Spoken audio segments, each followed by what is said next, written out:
Uma das instituições mais influentes de Israel está desempenhando um papel desproporcional na promoção de calúnias de sangue contra o Estado judeu.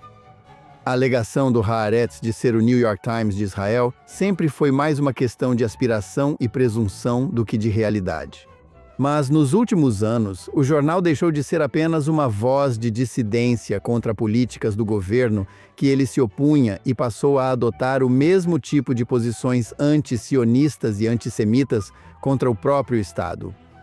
Hoje, no Think Twice, vamos analisar a fundo o que aconteceu no Haaretz e como ele e seus apoiadores estão dando cobertura para alguns dos piores antissemitas do mundo.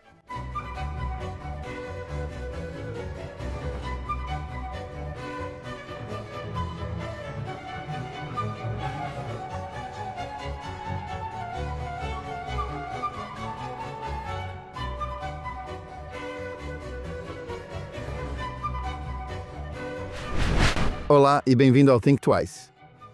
Quando pensamos em como Israel e o sionismo foram demonizados e deslegitimados, geralmente focamos, com razão, nas ideias, nos ideólogos e nas forças políticas que estão espalhando calúnias de sangue contra o Estado judeu e os judeus, e transformando isso na nova ortodoxia liberal no discurso político e nas artes em todo o Ocidente. Recentemente, passamos muito tempo analisando como os judeus de esquerda na diáspora estão alimentando o aumento do antissemitismo pós-7 de outubro e abraçando inimigos dos judeus como o prefeito de Nova York, Zohran Mamdani, e outros socialistas democratas. Mas talvez seja a hora de reconhecer que uma parte nada insignificante do problema é a maneira como. Os esquerdistas israelenses estão dando cobertura aos anti-sionistas que querem destruir seu país e ajudar aqueles que querem matá-los. Eles precisam ser ainda mais eficazes em travar a guerra de informação contra o Estado judeu. Um historiador e escritor israelense de destaque, atento ao problema, escreveu recentemente um importante artigo sobre o tema publicado no JNS. E temos o privilégio de tê-lo conosco hoje. Gadi Taub é professor sênior na Universidade Hebraica de Jerusalém e autor de várias obras de não-ficção e ficção, além de roteirista para a TV israelense. Ele já foi colunista de jornais israelenses, assim como de outras publicações, como a revista Tablet, Quillet e JNS. Gadi Taub, seja bem-vindo ao Think Twice. Oi, Jonathan, obrigado por receber. Bem, muito obrigado por tirar um tempo para se juntar a nós hoje. Vou começar te fazendo uma pergunta fundamental que eu acho muitos judeus na diáspora, incluindo alguns que sabem uma coisa ou outra sobre Israel, apoiem ou não o governo em Israel, todos eles têm dificuldade de entender. Por que os esquerdistas israelenses imitariam as ideias tóxicas da esquerda internacional sobre raça, que não tanto criticam Netanyahu, mas basicamente acabam por deslegitimar a própria existência deles?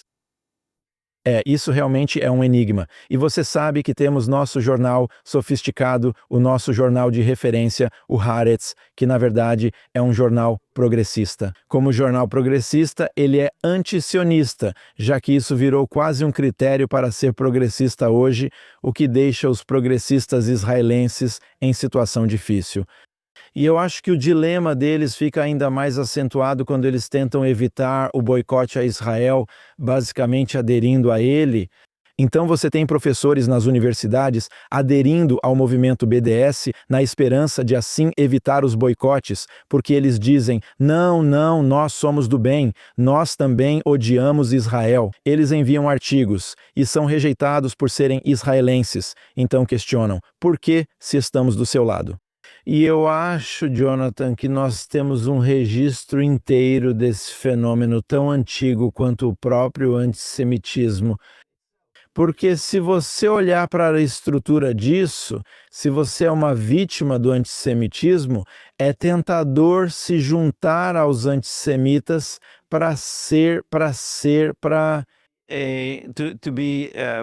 conseguir uma isenção de ser vítima do antissemitismo.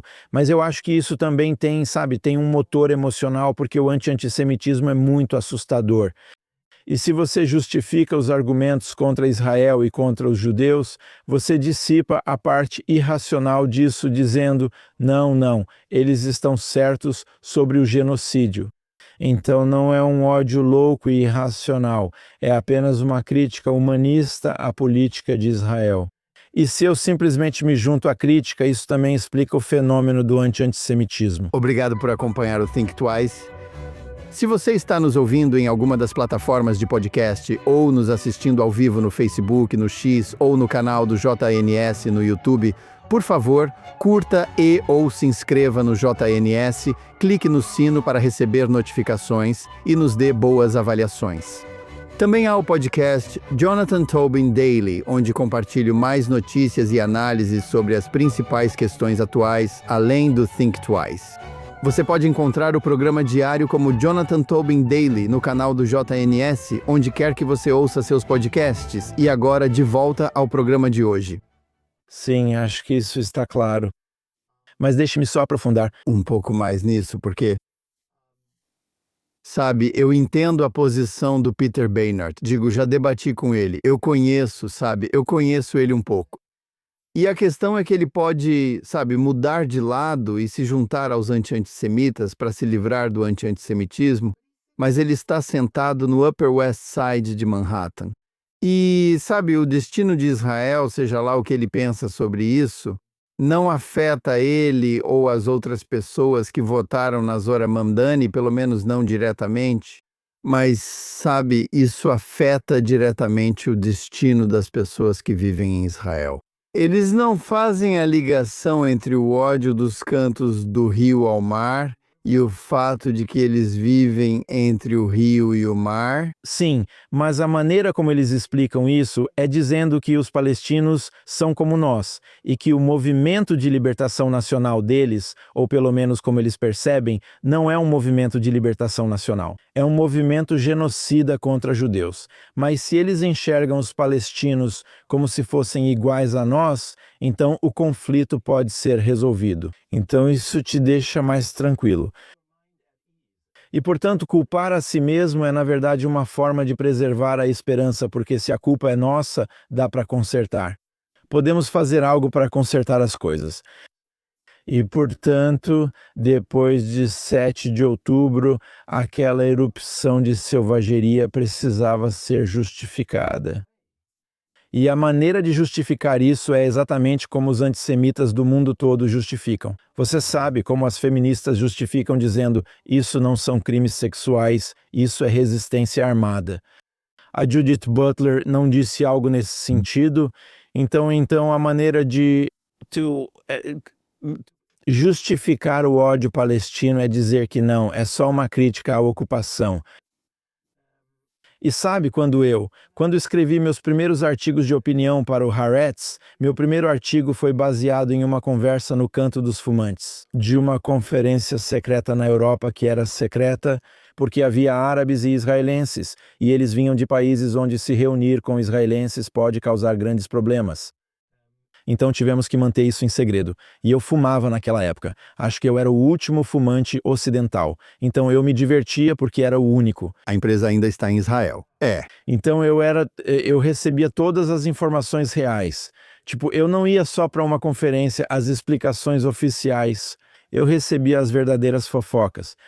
E eu estava lá com um cara palestino que eu admiro, aliás, Bassam Eid, que desafiou a autoridade palestina em busca de violações dos direitos humanos cometidas pela própria autoridade palestina.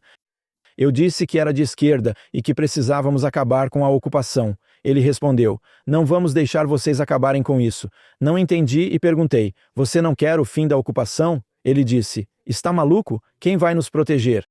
Ele quis dizer que é civilizado, se importa com direitos humanos e que, se as forças de defesa de Israel saírem, vão massacrá-lo. Perguntou: quem vai nos proteger? Esse era seu argumento. E então eu escrevi um artigo para o Haaretz que causou grande consternação entre eles. Eu disse: se você se importa com os direitos humanos, deveria apoiar a ocupação. Porque em qualquer lugar que Israel sai, os direitos humanos simplesmente se deterioram drasticamente. Então, a ideia de que eles são apenas contra a ocupação, não contra a existência de Israel, ou o simples fato de que judeus estão vivos, se eles são apenas contra a ocupação, então tudo bem para nós. Então deveríamos ser contra a ocupação dentro de Israel e fingir que isso vai resolver o problema. Então, o que aconteceu em 7 de outubro colocou essa explicação em grande perigo, porque é difícil retratar a selvageria daquele dia apenas como uma resistência à ocupação, especialmente porque veio de Gaza, onde não há ocupação, e aliás, também não há cerco. Havia um embargo sobre certos materiais, mas não havia cerco. Eles têm uma fronteira com o Egito. Eles tinham tudo o que precisavam ou queriam. E assim, o 7 de outubro colocou tudo isso em perigo. E o que aconteceu com a política israelense é fascinante porque não tenho certeza se a direita vai vencer a eleição, porque se a guerra não terminar de forma decisiva, isso vai ser um problema para Netanyahu e sua coalizão. No entanto, observe que quase todos do bloco de esquerda, com exceção do maluco Yair Golan e dos partidos árabes, estão afirmando que são de direita.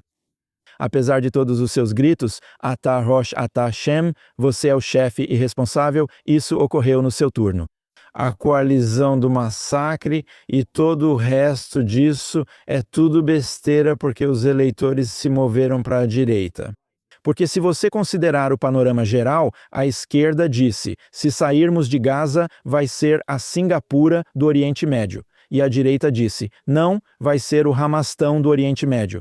E adivinha quem estava certo? Então não importa o que a propaganda deles diz, nem os políticos deles.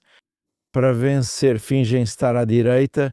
E um último comentário sobre isso, porque vimos Gadi Eisenkot, que agora está liderando nas pesquisas como o concorrente viável de Netanyahu. Vimos Ronen Manelis, ex-porta-voz das FDI, que é o chefe da campanha dele, pedir conselho ao assessor americano e temos isso gravado. Foi no canal 12 dizendo, o que eu devo dizer para fazer as pessoas pensarem que estou à direita? Essas pessoas nem sabem no que os direitistas acreditam e estão tentando fingir ser um deles. E isso já diz muita coisa. Sim, tem muita coisa para analisar aí, porque, claro, em primeiro lugar, quando os palestinos falam de ocupação, eles estão falando, por exemplo, de 7 de outubro, porque eles acham que Israel, dentro da linha verde, está ocupado. A ocupação não é, sabe, não é a Judeia e Samaria, sabe? E Gaza, que, claro, não estava ocupada. E claro, a hipocrisia sobre, sabe, a partir de 7 de outubro, e certamente Netanyahu tem alguma responsabilidade porque isso aconteceu sob o comando dele. Mas não é como se alguém da oposição quisesse fazer algo diferente antes de 7 de outubro, isso é verdade. Não me lembro de ninguém, exceto talvez Lieberman às vezes. Exceto quando ele podia fazer alguma coisa. Exceto quando ele estava no governo e podia fazer algo a respeito. Não me lembro de ninguém realmente dizendo, espera um minuto, vamos não só parar de, você sabe, parar de certa forma, subsidiá-los, vamos voltar lá e expulsar o Hamas de Gaza. Ninguém era a favor disso. Então há muita hipocrisia aí. Mas vamos, como você disse, passar para a questão do próprio Haaretz. Alguns avisos, para ser honesto aqui. Eu sei que você escreveu para o Haaretz por muito tempo. Escrevi para eles por anos na edição em inglês. Mas para o nosso público, por que o Haaretz é importante dentro de Israel e também para a imprensa internacional? E como ele mudou nos últimos anos? Sim, então eu preciso acrescentar outro aviso que eu coloquei no meu artigo que escrevi para o JNS sobre o Haaretz, que é que eu fui demitido do Haaretz por desafiar a política editorial deles. E eu posso falar sobre isso depois, se for interessante. Mas o mais interessante é que o Haaretz é um órgão progressista e seu objetivo é o desmantelamento do Estado judeu. Essa é a missão deles. E na véspera do massacre, o editor do Haaretz se sentiu confiante o suficiente para parar de brincar de esconde-esconde e simplesmente expor isso claramente. E disse, é hora de apagar a palavra judeu da expressão Estado Judeu Democrático, que descreve o caráter nacional do Estado de Israel. E a pergunta que coloco na mesa é, por que agora? Você tem feito isso há 30 anos. E começou, como essas coisas costumam começar, a partir de supostas investigações acadêmicas supostamente imparciais, e elas nunca foram imparciais. Os chamados pós-sionistas, parece algo pós, sabe? Parece que o sionismo agora é uma relíquia do passado e que podemos examiná-lo como se tivesse evoluído para alguma coisa nova. Nada disso. Isso é ideologia anti-sionista porque eles são discípulos de Edward Said. E se você for para os estudos pós-coloniais em qualquer lugar do mundo, você não pode defender o sionismo dentro da disciplina sem desafiar seus fundamentos disciplinares. Então eles trouxeram para Israel, essas modas acadêmicas foram trazidas para Israel. E o Haaretz, a partir dos anos 90, os anos de Oslo, deu destaque de primeira página para historiadores, sociólogos, antropólogos, pós-sionistas, os departamentos de literatura, tudo mais. Eles simplesmente alimentaram a inteligência de Israel com uma dieta de Edward Said e seus discípulos, dia após dia. E isso ensina que Israel é ilegítimo, que o sionismo é colonialismo, que nós somos os algozes, e que os palestinos são as vítimas indígenas desse movimento de colonização europeu que tentaram fazer uma limpeza étnica com eles, expulsá-los de sua terra. Essa é a visão que os leitores do Haaretz recebem dia após dia. E eles suavizaram isso para evitar chocar demais o seu público. Eles disfarçaram isso como uma crítica à ocupação, enquanto continuavam insinuando ou muitas vezes dizendo abertamente que a ocupação é uma continuação do sionismo e a essência do sionismo. E assim que Israel é basicamente um projeto de apartheid. E isso começou com os suplementos literários e de livros. E foi, sabe, era o gotejamento, o soro intravenoso, incluía, sabe, um poeta chamado Yitzhak Laor, que escreveu, aliás, em outro lugar, mas ele foi o autor desse poema impressionante sobre como usamos o sangue de jovens palestinos no nosso pão ázimo. Sabe, é como as mais vulgares, grosseiras, cruéis e nojentas calúnias de sangue. E esse é o cara que é o principal resenhista de livros deles nos finais de semana, Yitzhak Laor. Ele também escreveu um artigo que acho foi rejeitado pela London Review of Books por ser tão extremo.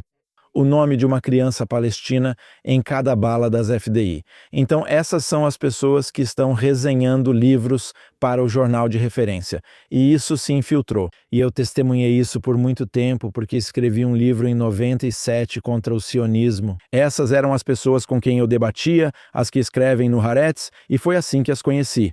Eu era jovem e fazia TV infantil na época, e eu escrevia contos e outras coisas, mas eu ficava cada vez mais indignado com a forma como eles tentavam minar o sionismo. E quando escrevi o livro, as pessoas me diziam, por que isso é importante? Isso é algo que acontece à margem do departamento acadêmico. Ninguém se importa. Bem, ideias importam. E o que começa na academia e depois é traduzido e popularizado em jornais de prestígio e então se torna a base para os formadores de opinião, aí você vê o que acontece gradualmente. Então, mas por que a Lufben de repente confessaria o que eles vinham negando de forma desonesta? E minha hipótese era que isso aconteceu logo após a derrota da reforma judicial. Porque a reforma judicial tentou limitar o poder do tribunal, que em Israel é mais poderoso do que em qualquer democracia. Israel, tecnicamente, Jonathan, não é uma democracia, mas uma juristocracia, pois vem do pensamento político, da filosofia política e da ciência política. Soberania é definida como a autoridade final em um Estado. E desde que eles derrubaram uma emenda constitucional, ou o que temos como emenda constitucional, eles basicamente se colocaram acima de qualquer decisão que os outros dois poderes do governo possam tomar. Então, 15 juízes não eleitos detêm a soberania no Estado de Israel. E a Lufben, esse é o meu palpite, ele não disse isso. Mas o meu palpite é que ele sabia que a ideia de desmantelar o Estado judeu não conseguiria a maioria dos votos dos eleitores de Israel. Mas ele percebeu uma chance de que, se a tomada de decisões for transferida da política eleitoral para o judiciário, então o judiciário progressista e louco que temos, pode impor isso. Ele pode derrubar a lei básica que define Israel como um Estado judeu. Então eles perceberam uma oportunidade. No entanto, como Aluf Ben poderia saber que seus queridos palestinos massacrariam judeus 2 semanas e meia depois? E depois disso, como você pode imaginar, ficou difícil argumentar que não precisamos de um Estado judeu. Sim. Sabe, deixa eu só dizer de novo, sabe? A instituição, quero dizer, ela certamente se tornou, foi e é a voz progressista dentro do jornalismo israelense, a principal, mas nem sempre foi, sabe? Essa publicação quase antisionista. Como isso aconteceu? Como ela evoluiu nessa direção? Foi apenas uma questão de pessoal ou foi resultado de mudanças dentro desse setor da sociedade israelense? Acho que esse é um caso em que um homem fez muita diferença, e esse homem é Amos Schocken. Quando Amos Schocken assumiu o lugar do pai, ele é o publisher do jornal. Ele cada vez mais marginalizou os editores sionistas e encontrou editores que eram do seu agrado. O poeta que mencionei, que escreveu sobre esse jovem palestino, O Sangue no Nosso Pão Ázimo, Itzhak Laor, foi protegido pelo publisher a tal ponto que, mesmo quando houve um grande escândalo de assédio sexual envolvendo ele, o jornal ainda o protegeu.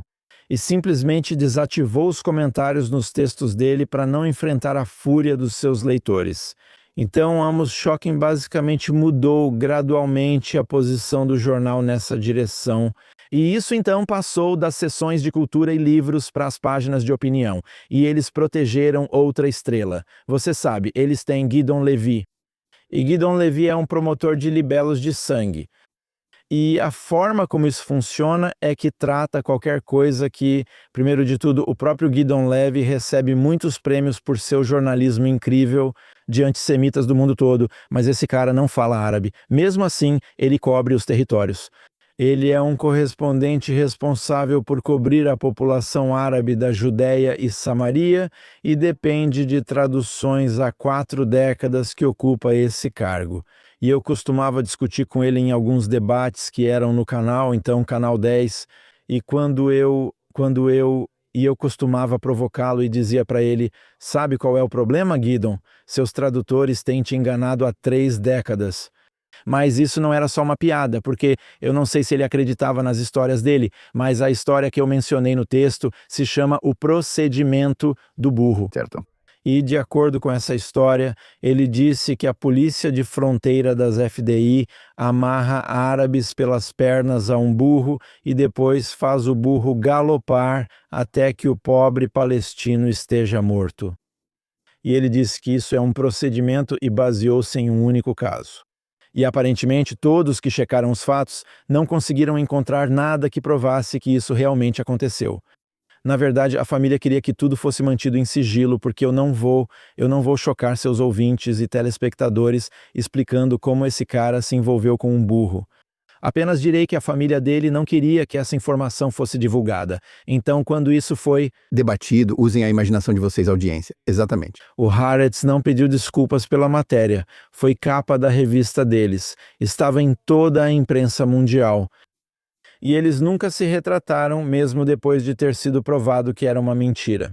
Então, se você acha que o Haaretz é uma organização de notícias, você está enganado. Isso é uma organização de propaganda progressista. E vou dizer algo mais sobre isso porque, você sabe, sempre há uma discussão sobre a direita e a esquerda. Sim, a mídia é tendenciosa dos dois lados. Bem, é tendenciosa dos dois lados, claro. Mas a esquerda adquiriu para si uma licença para mentir, e essa licença vem da agenda pós-moderna na academia. Porque se você funde o ceticismo epistemológico radical, que diz que não existe tal coisa como fatos, com o absolutismo moral, que diz que você sabe exatamente quem está do lado certo do argumento. Então, o que você tem é um mundo onde só existem narrativas, não existe verdade. E aí você simplesmente constrói a narrativa que promove a causa justa na qual você acredita. E é assim que os jornalistas, você sabe, nem sempre entendem a teoria. Mas eles recebem da sua organização a mensagem de que o papel deles é levar o leitor à conclusão certa, não informar o leitor para que ele ou ela chegue à própria conclusão. Ativismo, não jornalismo. Exatamente. Então isso é ativismo, não jornalismo. Agora, é claro, é possível ser um crítico do governo Netanyahu, acreditar, você sabe, na mentalidade que levou aos acordos de Oslo, vários esforços para trocar terra por paz com os palestinos, que alguns políticos americanos estão tentando reviver, mesmo que não haja muito apoio, como você apontou, há muito pouco apoio para isso dentro de Israel, por razões óbvias, e fazer tudo isso sem adotar esses libelos de sangue antissemitas. Mas por que alguns da esquerda, assim como no exterior, abandonaram essa distinção e cruzaram a linha para a oposição ao sionismo e à existência de Israel como um Estado judeu? E acho que especificamente quando você fala, sabe, do núcleo dos leitores do Haaretz, sabe, daquele grupo, sabe, as pessoas que moram no norte de Tel Aviv ou, sabe, o antigo setor da sociedade israelense, que se orgulha de ter criado o Estado e realizado muito nas primeiras guerras de sobrevivência, mesmo que mais ninguém reconheça. Como esse grupo adotou o ethos dos atuais antissemitas internacionais? Bem, acho que parte da explicação está no que discutimos no início desta conversa. A cura irônica para o anti-antissemitismo é o próprio anti-antissemitismo. Se você justifica os argumentos dos anti-antissemitas, parece que isso dissipa a parte irracional e assustadora disso. Mas, sabe, nós agora estamos vivendo em um mundo moral distorcido, onde as ideias de certo e errado, as ideias de mal e virtude, foram substituídas por uma dicotomia entre os poderosos e os que não têm poder. Isso é o que eles pegaram do marxismo e transferiram para o marxismo cultural. E se você é fraco, você está do lado certo. E se você é forte, então você está do lado errado. E é assim que a condição de vítima se torna uma virtude. E assim, quando você desenvolve essa visão de mundo, o resultado é que os fracos recebem uma isenção total de qualquer obrigação moral. E, portanto, se eles estupram suas filhas, a culpa é sua. Este é o lugar, o Ocidente com o pós-modernismo, os estudos pós-coloniais e o feminismo de gênero e todo o resto O paradigma do poder ou a dicotomia entre fracos e fortes desenvolveu uma falha em seu sistema imunológico. E essa falha não atua apenas em Gaza. Ela opera na Europa, onde você desculpa gangues de estupradores, onde você desculpa a violência contra gays, porque o outro sacralizado não é responsável por nada. E tudo o que eles fazem é culpa nossa. Tudo o que eles fazem eles são as vítimas do colonialismo. E é aqui que o Ocidente se tornou mimado e ficou obcecado com a própria consciência. E a maneira de limpar a própria consciência é se culpar. E isso tem uma reviravolta estranha, porque se você olhar para a Alemanha, por exemplo, onde isso é mais óbvio, por que os alemães são tão insistentes, especialmente os esquerdistas alemães, em retratar Israel como os novos nazistas? Porque pense na lógica, isso os absolve de serem nazistas, e se os judeus são maus, talvez então nós não fôssemos tão ruins. Talvez o que fizemos, tivesse alguma justificativa. E quando você perde seu sistema de valores e suas concepções de bem e mal, e você fica viciado em autoflagelação como forma de purificação moral, você perde a moralidade. Aprendi com meu pai que dizia: Deus, cuidado com os que posam de bons moços, porque exibicionismo moral é o oposto de ser moral. E você vê isso em todo lugar porque, os judeus americanos agora estão enfrentando um perigo real. E foi há cerca de 10 anos que o Instituto de Pesquisa de Mídia do Oriente Médio, compilou um portfólio de inteligência de fonte aberta do YouTube de imãs na América do Norte, pregando um antissemitismo extremo. E eles procuraram grupos judaicos e, um após o outro, especialmente os de esquerda, se recusaram a tocar nesse assunto. Por quê? Tinham receio de serem chamados de islamofóbicos. Então, a sua ideia da sua própria imagem moral se torna mais importante do que cumprir o seu dever moral, que é a sua responsabilidade com a sua própria congregação. Se você é um rabino, seu trabalho não é buscar a aprovação das elites progressistas, é proteger a sua própria congregação. E se você não faz isso porque tem medo de ser chamado de islamofóbico, e você sabe, o termo islamofobia não é uma fobia.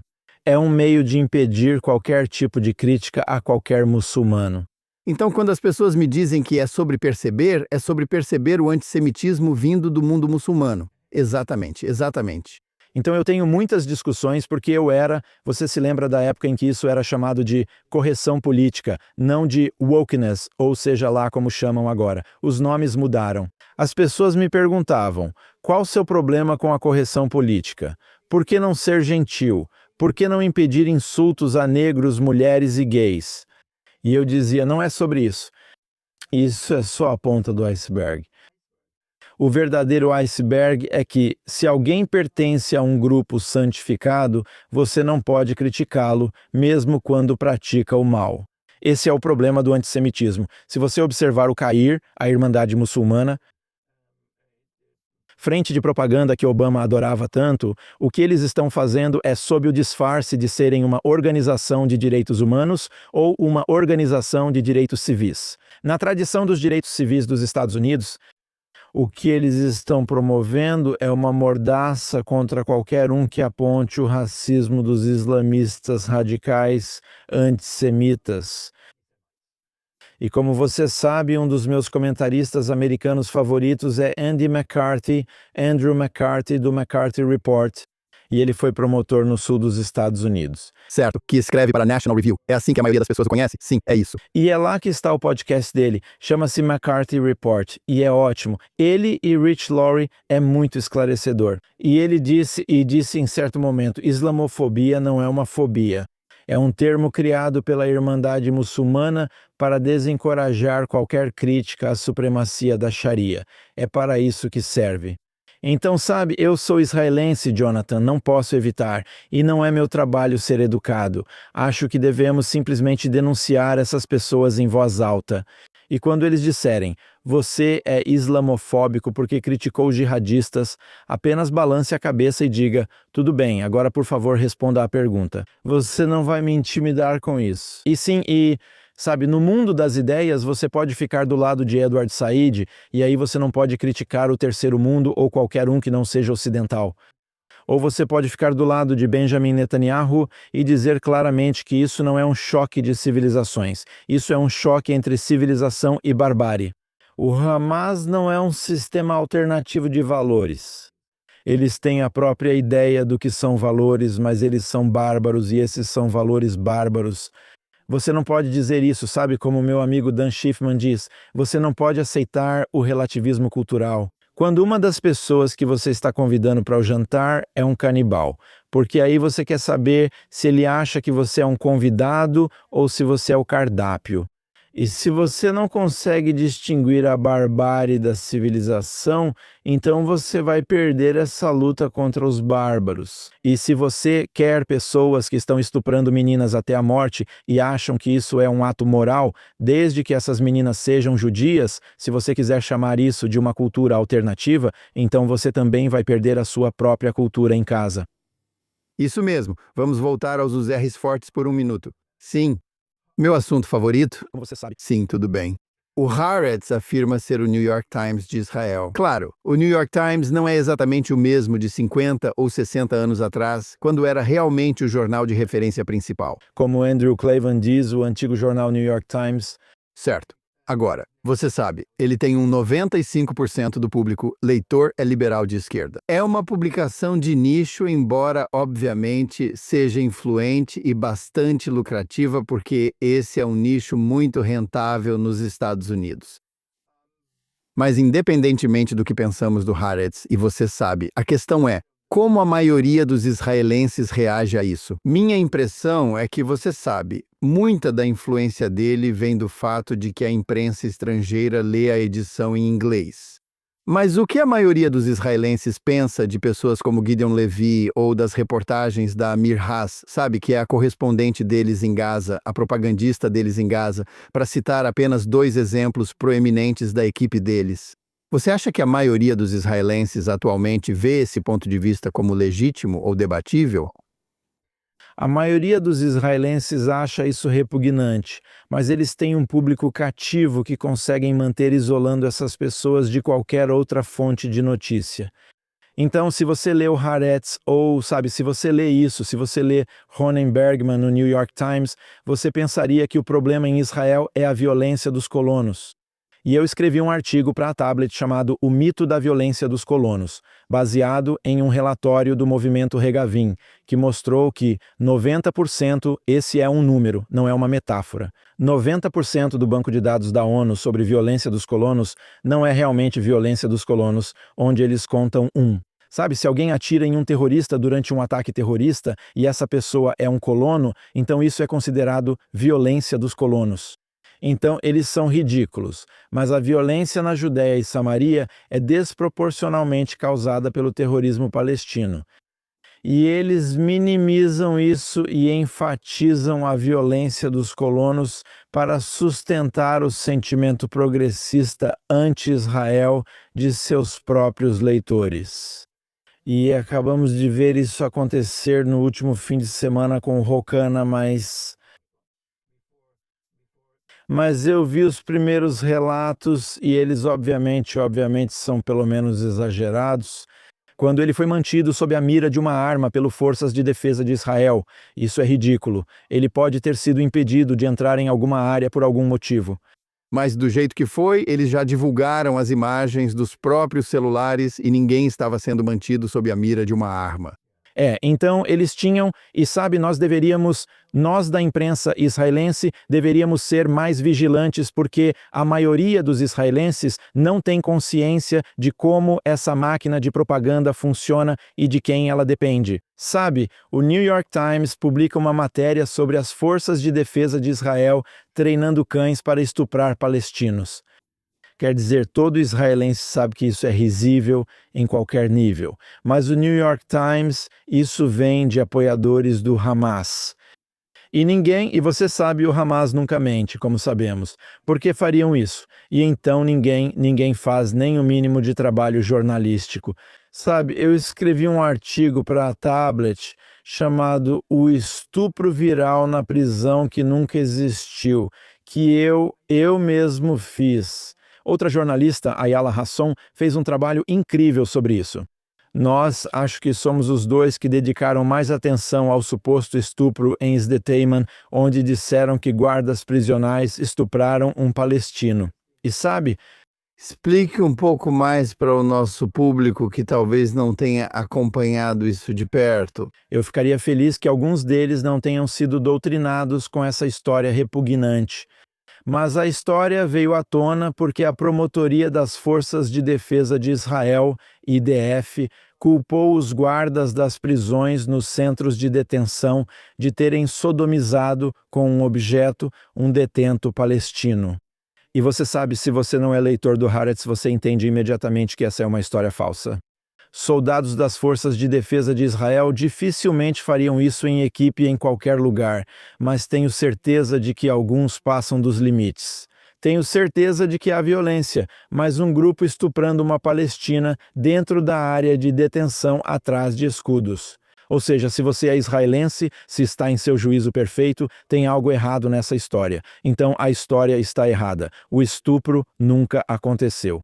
O detento palestino não reclamou de estupro até depois da detenção dos soldados, até depois que lhe ofereceram algo. Temos ele gravado dizendo: "O que eu ganho se eu reclamar?" e ele também foi convenientemente devolvido para Gaza antes do julgamento. Então, alguém conduziu uma investigação sobre isso e analisou os relatórios médicos. E sabe, a coisa mais terrível, Jonathan, a promotoria do Exército sabia que não tinha nenhuma prova, absolutamente nenhuma, para uma acusação de estupro quando prenderam os soldados. E passaram para a imprensa a informação de que se tratava de um crime sexual. E eu não posso culpar aqueles que pensam assim. Alguns oficiais graduados das FDI, impregnados pela mentalidade de Oslo, pensaram que essa era uma chance de parar a guerra. Isso pode ter sido motivado pelo idealismo deles, achando que essa guerra terrível precisava ser parada. Porque existe uma lei nos Estados Unidos, a Lei Lee, que diz que se houver evidências críveis, não provas, mas evidências críveis de um crime sexual, então você pode suspender a ajuda para esse país. E então isso deveria contar ou deveria ter sido considerado por quem a inventou como evidência crível, se ainda não for prova. Então culpar os soldados parecia ser suficiente. Então eu não tenho certeza dessa teoria e isso pode, você sabe, soar conspiratório para algumas pessoas. Eu não tenho certeza, mas ainda precisa haver uma explicação de por que as forças de defesa de Israel estão culpando os soldados por algo que sabiam que não poderia ter acontecido. E quando digo que não poderia ter acontecido, quero dizer que temos o relatório médico. E o tipo de ferimento que o soldado tinha não poderia ter sido causado no meio de qualquer tipo de luta, porque era pequeno demais e muito limpo. E o meu palpite, baseado em todos os relatórios que eu vi, é que ele tentou contrabandear um pedaço de metal afiado em um lugar muito íntimo. E foi assim que o ferimento foi causado. E aqui eu não vou incomodar seus ouvintes com informações médicas desagradáveis. Mas o que sabemos pelos relatórios médicos não é compatível com uma acusação de estupro. E os investigadores tinham os relatórios médicos antes de prenderem os soldados.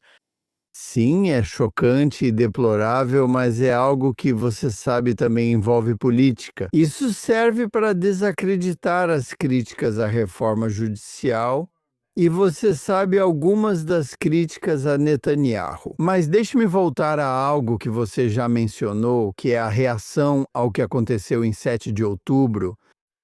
A gente pensaria que, você sabe, o que aconteceu em 7 de outubro, embora a gente também pensaria isso. Coisas como a segunda intifada, você sabe o que aconteceu depois da retirada de Gaza? Teria meio que desacreditado um pouco das, você sabe, ilusões que ouvimos da esquerda israelense sobre o que aconteceria se, você sabe, os israelenses simplesmente dessem poder aos palestinos.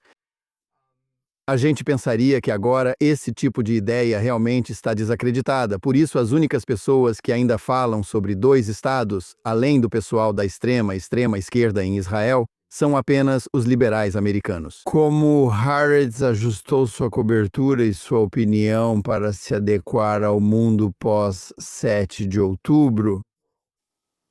Bem, a primeira coisa que eles fizeram foi, eu diria que é tão simples quanto, qualquer antissemitismo em qualquer lugar, eles culpam Israel. E você sabe, ouvimos Guterres, o secretário-geral da ONU, dizer imediatamente, bem, isso não aconteceu no vácuo, existe um contexto. Nós conhecemos o contexto, isso não começou com isso. E Haaretz, o primeiro editorial em 8 de outubro. 7 de outubro foi um sábado, não houve edição. E a edição de domingo, no dia seguinte, começou com um editorial dizendo que há um homem a ser culpado pelo que aconteceu em 7 de outubro, e esse homem é Benjamin Netanyahu. Por quê? Porque ele conduziu uma política de despojar os palestinos e os levou a um beco sem saída, fazendo com que perdessem a esperança e todo o resto. Mas o único homem a ser culpado não era Yitzhak Rabin, não era ninguém do Hamas. E se você olhar para o editorial, para toda a página editorial, ninguém culpou o Hamas. E Meir Isaacson, acho que foi no dia 9 ou 10, ele escreveu um artigo dizendo que o grande ausente em nossas páginas é o Hamas. Onde está o Hamas? todos estão culpando a direita, porque essa é a maneira de preservar sua visão de mundo diante do que eles corretamente perceberam como um perigo. Isso pode acabar com a esquerda em Israel. E eles foram ajustando o tom gradualmente. Mas desde então, a violência dos colonos se tornou o foco principal.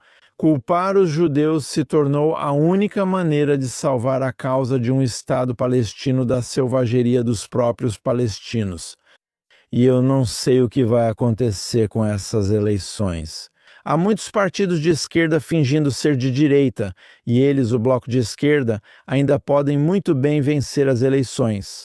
Mas a esquerda não vai se recuperar porque Israel não vai apoiar um Estado palestino novamente.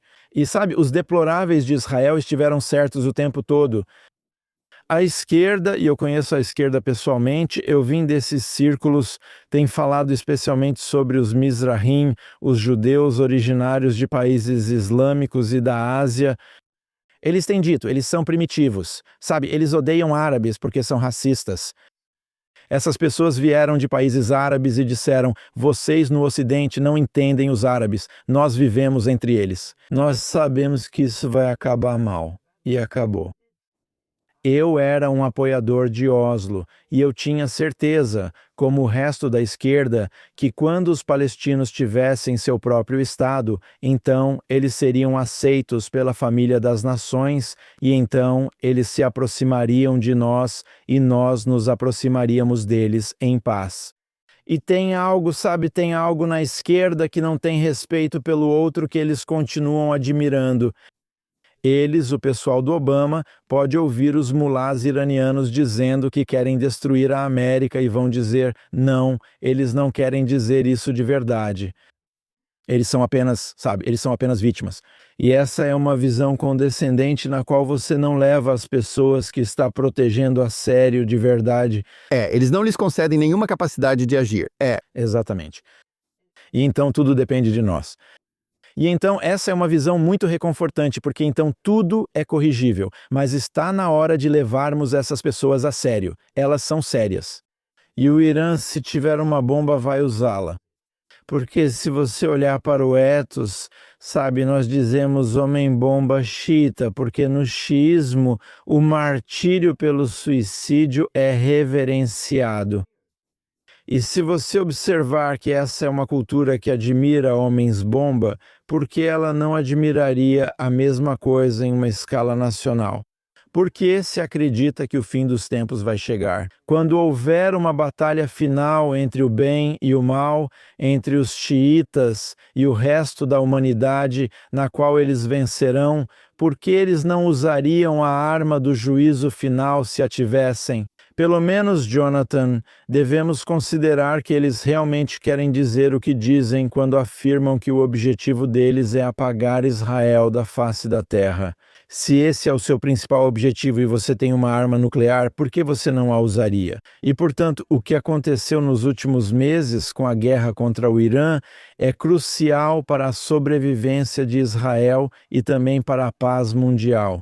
Porque se o JCPOA, o Acordo Nuclear de Obama, tem cláusulas de expiração que terminam no final de 2030, depois disso eles podem ter uma bomba com aval do Conselho de Segurança. Eles garantiriam ter conseguido uma arma. Exato. Impedir que conseguissem isso. E se eles conseguissem, o que você acha? O que os vizinhos deles fariam? O que a Arábia Saudita faria com todo o seu dinheiro se não adquirisse uma arma de dissuasão semelhante? Então, se eles conseguirem a bomba, todo o Oriente Médio vai se tornar nuclear. E então você sabe, há fanáticos suficientes nessa região para tornar isso perigoso para o equilíbrio de todo o planeta. Sim, agora você observou no seu artigo para o JNS que publicamos que alguns liberais americanos pararam de seguir o exemplo de Harris. Você citou que Jeffrey Goldberg, o editor da The Atlantic, não acredita neles, o que é algo significativo porque ele é bastante crédulo. Grande parte da mídia internacional ainda é vista como uma voz de autoridade, mesmo sendo mais citada atualmente por pessoas como Candace Owens e outros neonazistas. Mas você sabe, será que, como você mencionou antes, o que era considerado marginal há 30 anos se tornou algo comum? Será que isso vai continuar nesse caminho que ainda será considerado uma opinião meio que dominante, sabe, por esses liberais de elite que ainda acham que mandam em Israel? Esse é o caminho? Ou vai haver algum tipo de responsabilização? Eu não sei, porque a questão é: o Ocidente ainda está disposto a lutar? E se não estiver disposto a lutar, quero dizer, os Estados Unidos acabaram de travar a Guerra Lux, com 13 baixas. Então não é como Israel, que estava disposto a colocar vidas em risco e centenas de soldados morreram. Se o Ocidente não estiver disposto a lutar, então sua elite vai arrumar uma desculpa para isso. E eu acho que na base de todos esses argumentos está a ideia boba de que a força realmente não resolve problemas. Isso é um artigo de fé para os progressistas. E se a força não resolve problemas, então Israel é um grande problema, porque a única maneira de resolver alguns dos nossos problemas é usar a força. E a única maneira de sobreviver em um pequeno país com vizinhos hostis que fizeram de sua missão te apagar da face da terra. Então, a única maneira de sobreviver é criando poder de dissuasão. E a dissuasão é criada ao demonstrar sua disposição de usar a força. E assim, acho que somos uma pedra no sapato da visão de mundo globalista progressista que acredita que nenhum problema pode ser resolvido pela força. Obviamente, Hamas, Irã, esses são problemas que só podem ser resolvidos pela força, porque qualquer tentativa de pacificar, de apaziguar o Irã ou o Hamas é inútil.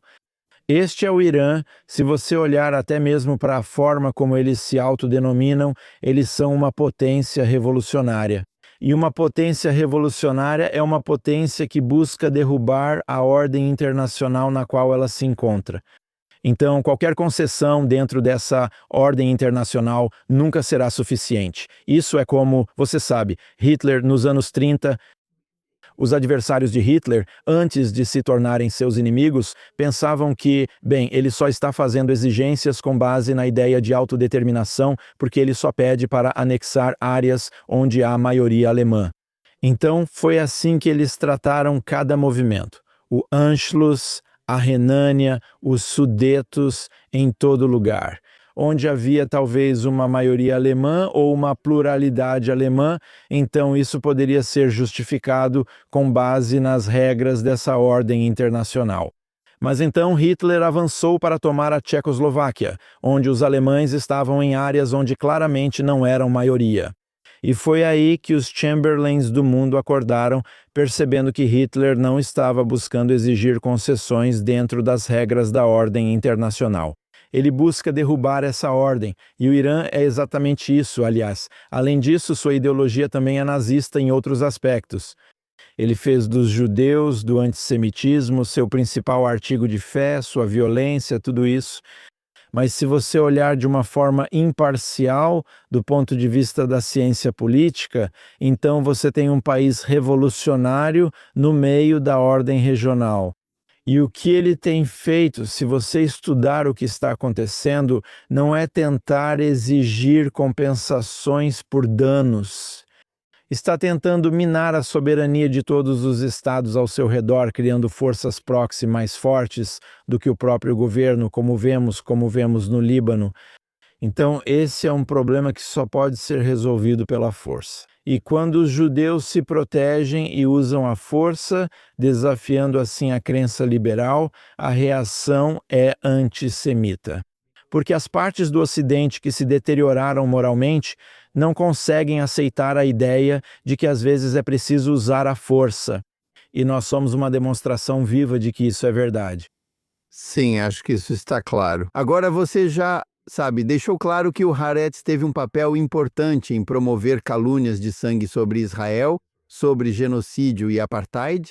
Acho que a questão é essa, mas nem tenho certeza pelos meus contatos lá. Os editores, repórteres e proprietários que trabalham lá entendem o dano que isso está causando, não só ao Netanyahu, ao Israel que eles não gostam, mas também ao promover o antissemitismo que é direcionado a eles. Quero dizer que eles podem sentir se forem para o exterior ou podem sentir se pensarem no que aconteceu em 7 de outubro.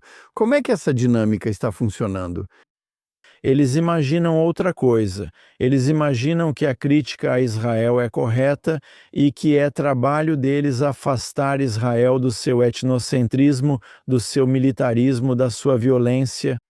E eles realmente acreditam que a motivação para criticar o sionismo é legítima, que Israel realmente está cometendo crimes, e se você olhar para isso, é absurdo.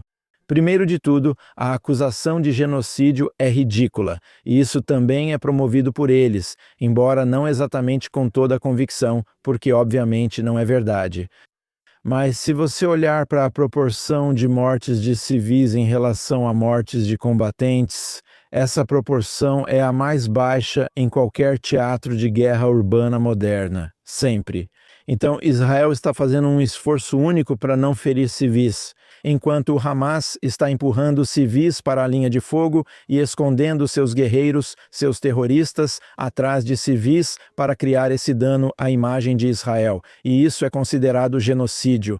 Você já ouviu falar de um genocídio onde populações são evacuadas para zonas seguras para evitar que se machuquem?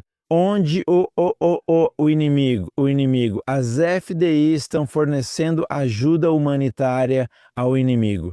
Isso é ridículo.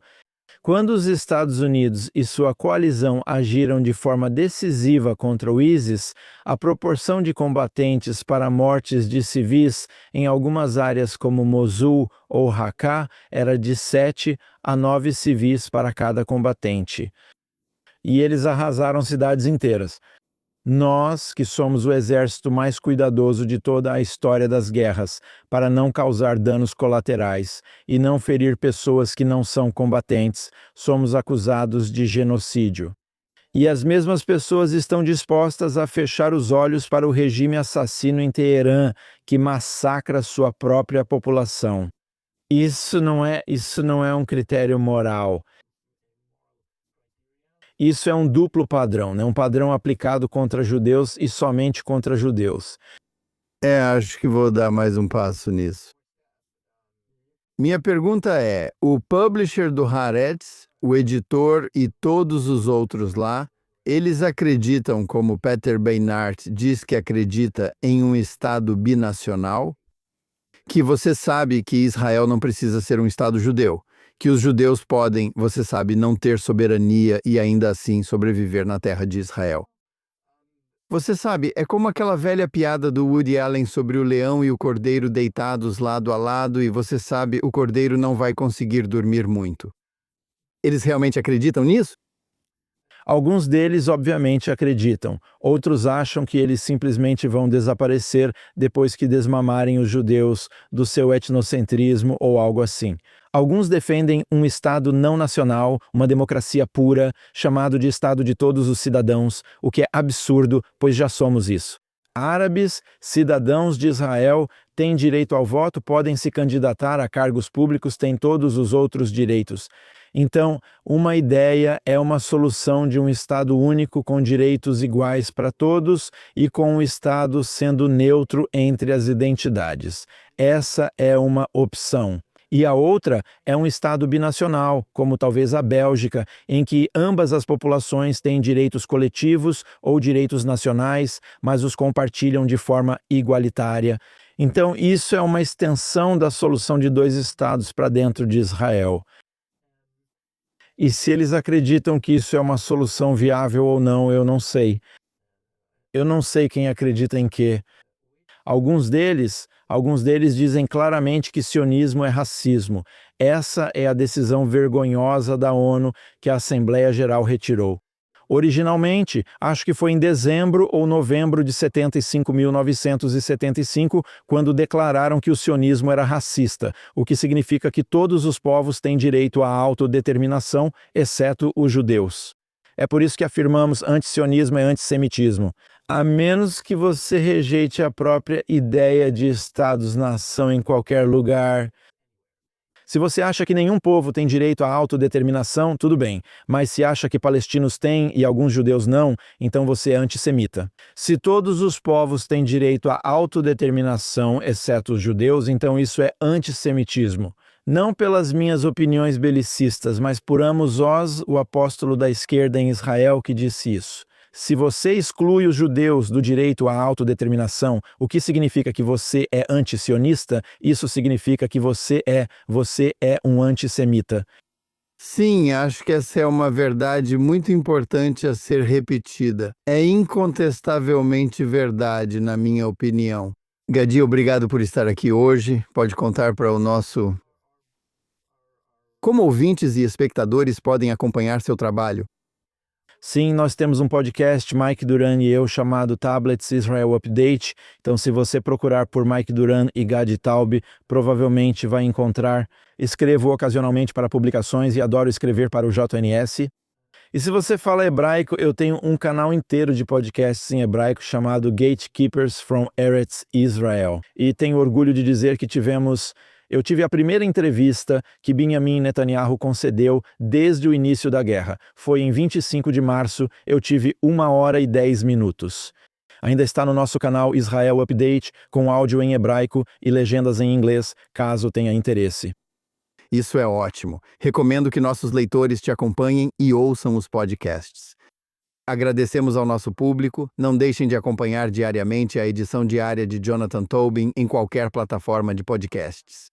Se estiver nos ouvindo em alguma plataforma ou assistindo ao vivo no Facebook, X ou YouTube da JNS, curta, inscreva-se, ative o sino para notificações e avalie positivamente. Escreva para thinktwice@jns.org contando onde acompanha o programa e sua opinião sobre ele. E lembre-se, continue lendo e pensando por si mesmo. E nos vemos novamente na próxima semana.